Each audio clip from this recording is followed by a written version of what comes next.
Hello, my name is Trudy Lewis. This is a quarantine reading for the University of Missouri Creative Writing Program. I'm reading from a story called Villa Medusa that just came out in the Southern Humanities Review. Villa Medusa. At 32, Elsa Volkmann thought she was finished with love. The strolls along the Saale on her fiancé's arm, the kisses flavored with Rhine wine and thurge and sausage, the short train ride from Leipzig to Jena, sending vibrations through her thighs. She could not say she was sorry.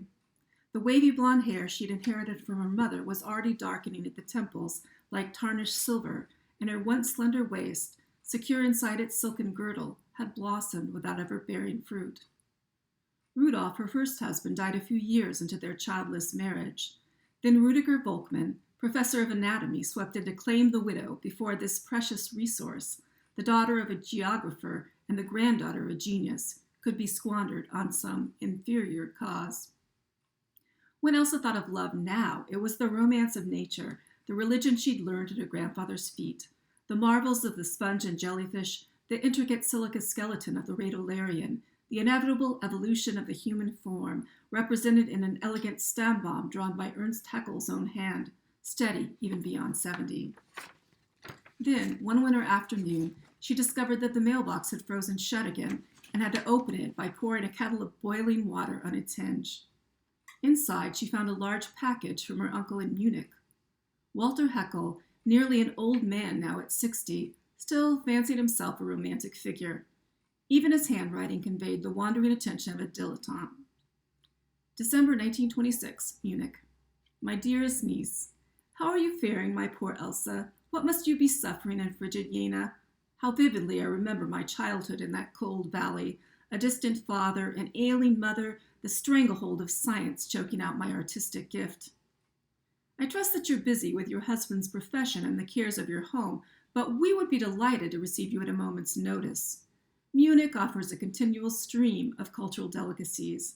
True, we suffer the excesses of Europe in the form of high winds and volatile politics, and one never knows from day to day when the temperature will plummet or the National Socialists will descend.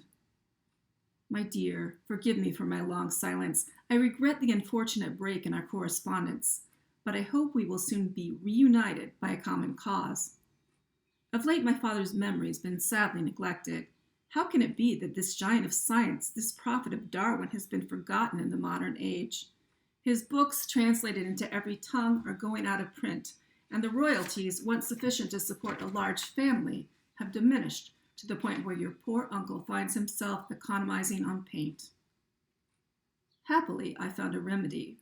Before he passed away, your grandfather engaged in a sensitive correspondence, producing a packet of letters numbering over 900, which taken together form a love story of sorts, a romantic fable with the charm of a novel.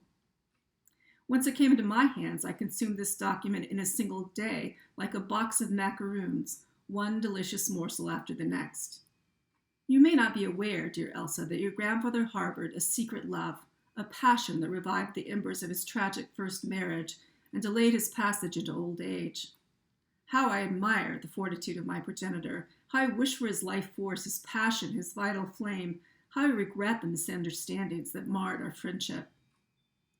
At any rate, I'm proposing to publish the correspondence, anonymously of course, with the help of an editor friend who will disguise the identities and place names.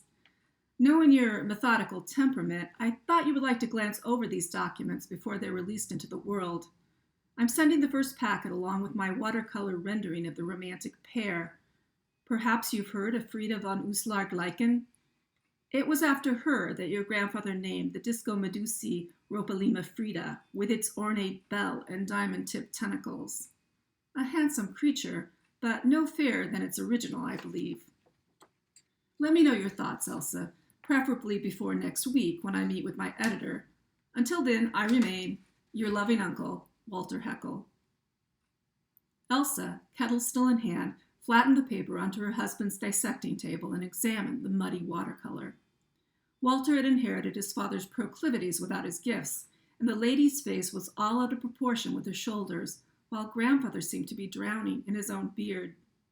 No, it was not a good likeness, but even this clumsy image was enough to fire the migraine behind Elsa's eyes and send tendrils of rage through her cerebellum.